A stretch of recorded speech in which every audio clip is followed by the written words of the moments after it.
या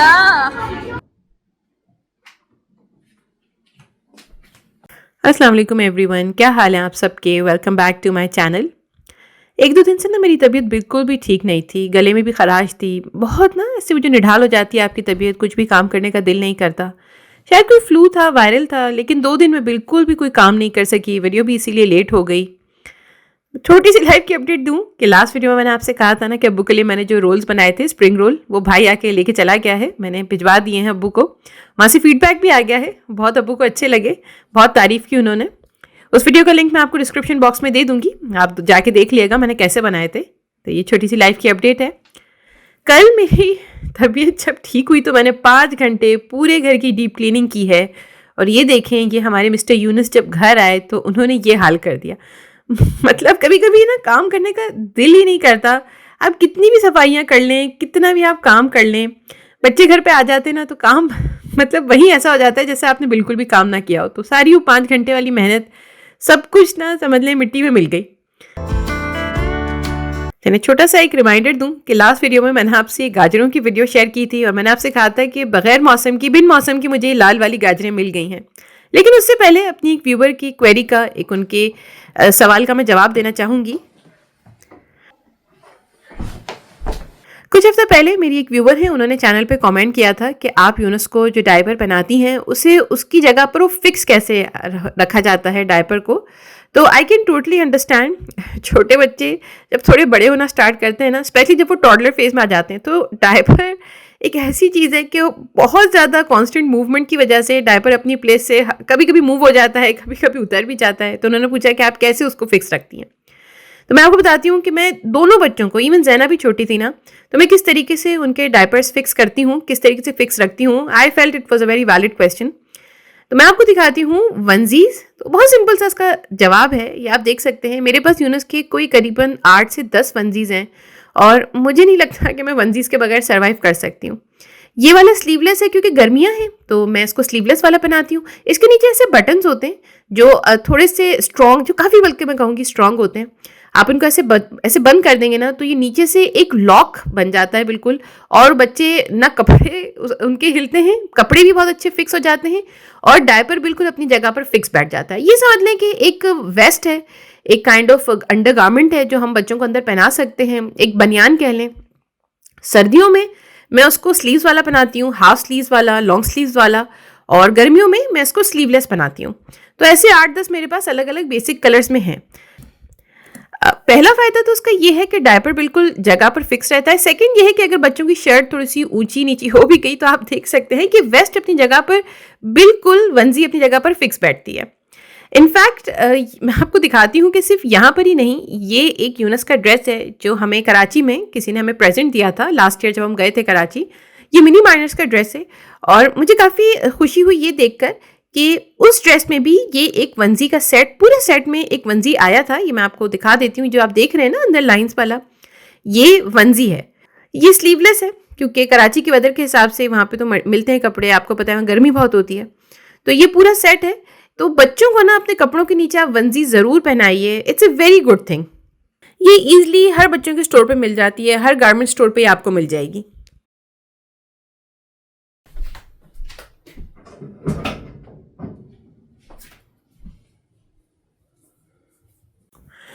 यूनस के कपड़े वॉश हो ना हो, उसके वंजीज मैं हमेशा वॉश करके रखती हूँ। वंजीज के बगैर यूनस को बिल्कुल ऐसा, मतलब मैं इमेजिन ही नहीं कर सकती कि मैं उसको कपड़े पहनाऊंगी।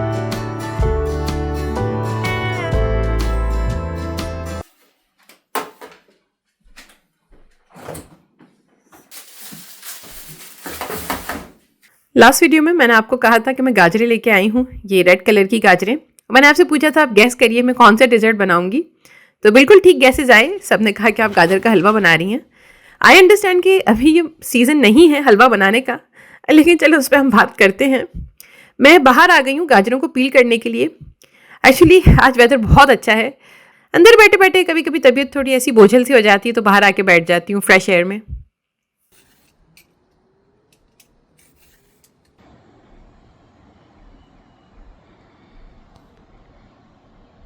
अल्लाह का लाख लाख शुक्र है कि गर्मी की शिद्दत में कमी आई है। आज का दर्जा हरारत मैंने आपको दिखा दिया है, 21 डिग्री सेल्सियस है। 2-3 दिन से इतना हब्स था, इतनी घुटन थी, लेकिन अल्लाह का शुक्र आज बहुत अच्छा वेदर है।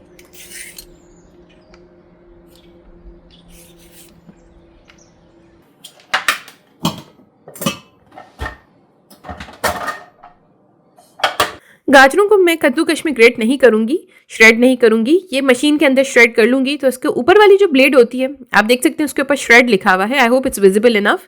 ये मैं यूज़ करूंगी। नीचे वाली ब्लेड आप निकाल लीजिए जब आप ऊपर वाली अटैचमेंट लगाते हैं, वरना ना बिल्कुल हलवा बन जाएगी आपकी गाजर या जो चीज़ भी आप श्रेड या ग्रेट कर रहे हैं।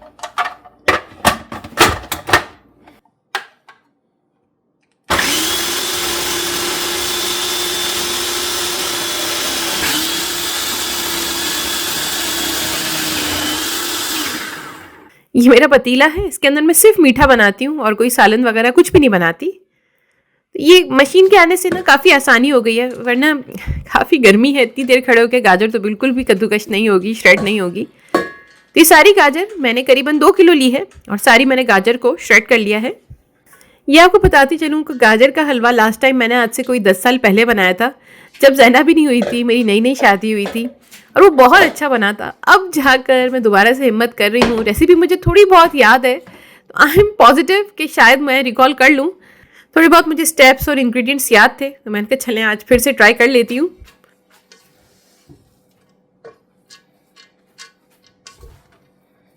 जितनी भी गाजरें हैं उनको मैंने एक बड़े बर्तन में, एक बड़े से पॉट में लिया है और बहुत हल्की आंच पर, दरमियानी से स्लो के दरमियान की जो आंच होती है, तो सबसे पहले मैंने उसको खुश्क होने के लिए रख दिया है। ये प्रोसेस में कम से कम 1 घंटा लग जाएगा।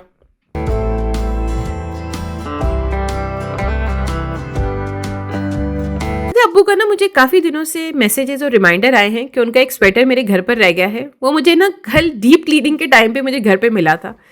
तो अब मैंने जब उसको निकाल के देखा तो उसके ऊपर एक स्टेन आ गया था।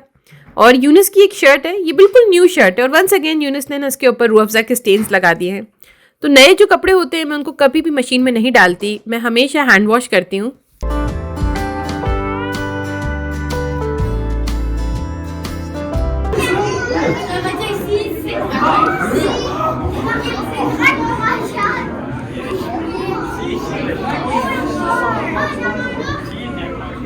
ज़ैना 2-3 दिन के लिए हुमा और सादिक के पास चली गई है नाइट स्टे करने, क्योंकि उन लोगों का टोरंटो एक्वेरियम जाने का प्लान था। तो अब्बू काफ़ी कहने लगे कि ज़ैना को भी भेज दो, ज़ैना को भी हम एक्वेरियम लेके जाएंगे। हालांकि हम काफ़ी मरतबा गए हुए हैं एक्वेरियम। तो हुमा ने ही मेरे ब्लॉग के लिए कुछ वीडियोस बना ली थी, उसने कहा आप अपने ब्लॉग में दिखा दिएगा। मैं तो नहीं थी एक्वेरियम में, लेकिन हुमा ने बनाई थी वीडियोस मेरे ब्लॉग के लिए। तो माशाल्लाह काफ़ी हर कोई बड़ा सपोर्टिव है मेरे काम को लेकर, जो जितनी हेल्प कर सकता है मेरी करता रहता है। तो इन लोगों ने बहुत इन्जॉय की थी एक्वेरियम की ट्रिप। और ये थी छोटी सी लाइफ अपडेट ज़ैना से रिलेटेड, जो मैंने इंक्लूड कर दी अपनी वीडियो के अंदर।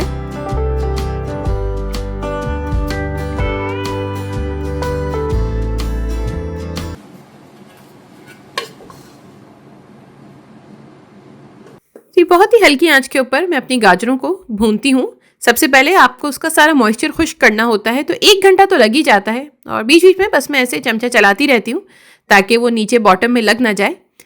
आप देख सकते हैं कि गाजरें अब थोड़ा सा श्रिंक होना स्टार्ट हुई हैं। बेसिकली उसका जो मॉइस्चर है वो इवेपरेट हो रहा है और वो थोड़ी क्वांटिटी में भी कम होना स्टार्ट हो जाएगा।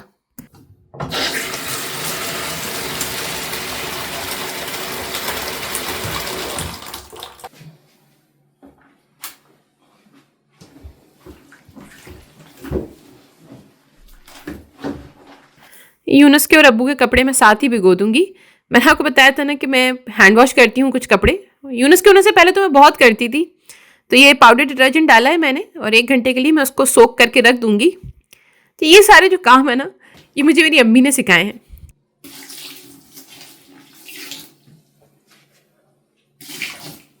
मेरी अम्मी ना वो हमेशा कहती थी कि ज़िंदगी जियो ना तो फिर वो सलीके से जियो। इंसान को हमेशा सलीका शार होना चाहिए। फूहड़पन, ये सारी चीज़ें उनको बिल्कुल भी नहीं पसंद थी। तो बहुत सारे काम, बहुत सारी चीज़ें मुझे मेरी अम्मी ने सिखाई हैं, और अल्हम्दुलिल्लाह ज़िंदगी के इस हिस्से में वो सारी चीज़ें, वो सारी बातें, वो तरबियत अब बहुत काम आती है।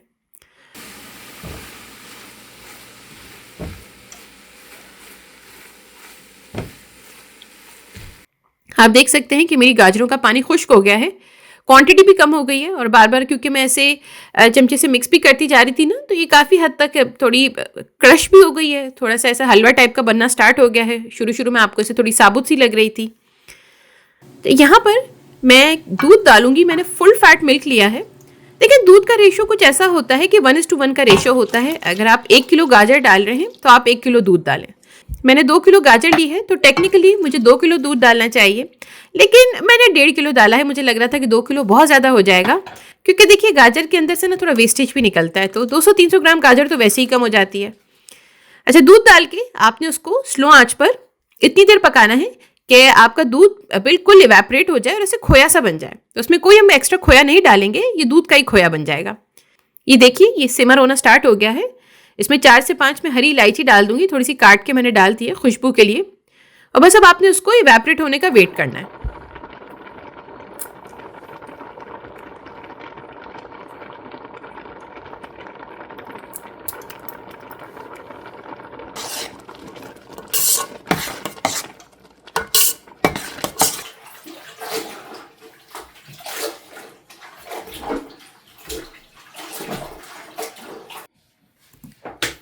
ये यूनिस की शर्ट पे जो स्टेन लग गया था, ये बिल्कुल न्यू शर्ट है, एक ही दफ़ा पहनी है। मुझे बहुत टेंशन हो जाती है कि नए कपड़े ख़राब हो जाएं, इसीलिए मैं उनको ना वॉशिंग मशीन में भी नहीं डालती, मैं उनको ऐसे हाथ से ही वॉश करती हूँ। अबू ने कहा था कि तुम मेरा स्वेटर वॉश नहीं करना, मुझे ऐसे ही भिजवा देना, लेकिन मैंने वॉश कर लिया। अभी जब मैंने उनको बताया कि मैंने आपका स्वेटर वॉश कर लिया तो बहुत खुश हो गए, बहुत दुआएं देने लगे। मुझे बड़ी हैरानगी होती है कि जो हमारे पेरेंट्स हैं वो छोटी छोटी बातों पे इतने खुश हो जाते हैं, हमें इतनी दुआएं देने लग जाते हैं। मतलब ये एक छोटी सी बात है कि मैंने उनका स्वेटर वॉश कर दिया, लेकिन वो बहुत खुश हो गए थे, बहुत दुआएं दे रहे थे।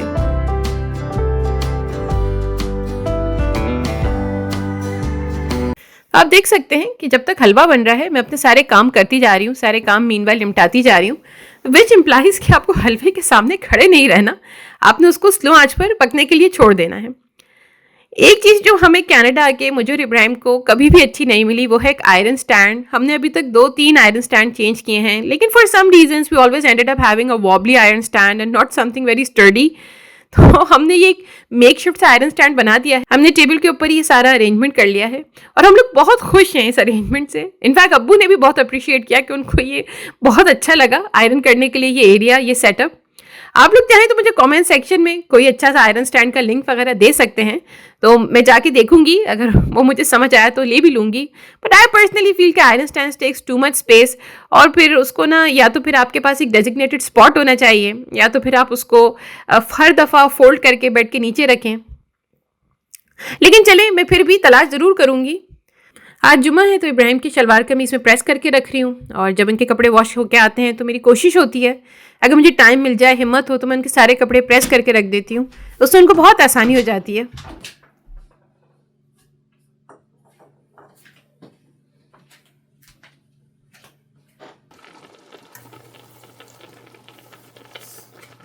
आप देख सकते हैं कि दूध पूरा खुश्क हो गया है। स्लो आंच के ऊपर रखा था मैंने हलवे को पकने के लिए, और मैंने इसके अंदर करीबन 1.5 कप मैंने चीनी डाली है, जो मुझे बाद में ऐसा फील हुआ कि थोड़ी कम थी, 2 कप होनी चाहिए थी। लेकिन then you know I felt के फिर बहुत ज़्यादा मीठा हलवा ना वो फिर अच्छा भी नहीं लगता, तो चीनी की क्वांटिटी आप अपने हिसाब से कम ज़्यादा कर सकते हैं। और ये जब चीनी डिज़ोल्व हो गई तो मैंने इसके अंदर करीबन 1.5 कप मैंने घी डाला है। मैंने मेल्ट कर लिया था ताकि मुझे वो हिसाब में कन्फ्यूजन ना रहे। अब इस स्टेप पर आपने हलवे को सिर्फ भूनना है, आँच को बहुत ज़्यादा तेज़ नहीं करना, दरमियानी रखें, स्लो रखें और ऐसे भून लें, क्योंकि अब आपने इतनी देर उसको भूनना है कि इसका ऑयल सेपरेट हो जाए और जो शुगर है वो अच्छी तरीके से डिजोल्व हो जाए and you get the desired colour. ये मैं आपको उसका क्लोजअप दिखा देती हूँ। ये मेरा हलवा बिल्कुल रेडी हो चुका है। आई गेस 3 घंटे मुझे लगे होंगे हलवे को बनाने में।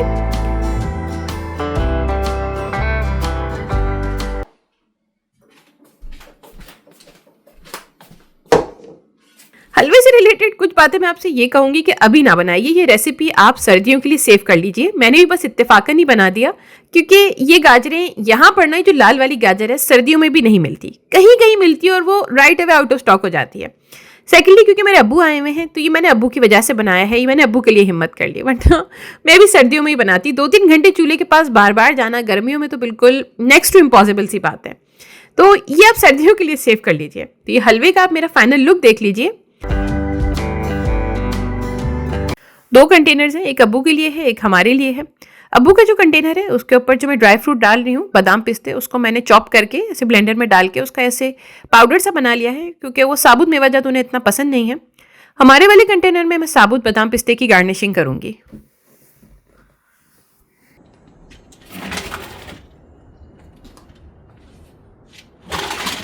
अच्छा, नेचुरल लाइट में मैं हलवे को बाहर लेकर आई हूँ ताकि मैं आपको इसका सही से कलर दिखा सकूँ। अंदर इतनी अच्छी पिक्चर या वीडियो नहीं आ रही थी, तो आप देख सकते हैं हम लोग कितनी मेहनत करते हैं अपने कंटेंट और वीडियो के पीछे। तो लिविंग इट एवरीडे के नाम से आप हमें इंस्टाग्राम पे फॉलो करना बिल्कुल भी नहीं भूलिएगा। ये रहा मेरा हलवा, उसका फाइनल लुक। आप उसका कलर देख सकते हैं। ये टेस्ट में बिल्कुल वो जो बाजार में मिलता है ना मिठाई की दुकान पे, बिल्कुल ऐसा ही टेस्ट होता है इसका। ये थोड़ा गजरीला स्टाइल का हलवा है, आप ज़रूर ट्राई करिएगा। सबसे ज़्यादा खुशी मुझे उस वक्त होती है जब मेरे पुराने व्यूवर्स जो मुझे पहले से फॉलो कर रहे हैं वो चैनल पर वापस आ जाते हैं। उसके अलावा मेरी एक ऑडियंस है वो बहुत लॉयल है, जो शुरू से साथ है मेरे, मैटरनिटी लीव से पहले भी, मैटरनिटी लीव्स के बाद भी। आप सबके सपोर्ट का बहुत बहुत शुक्रिया। दुआ में याद रखिएगा। अल्लाह हाफिज़ एंड बाय बाय।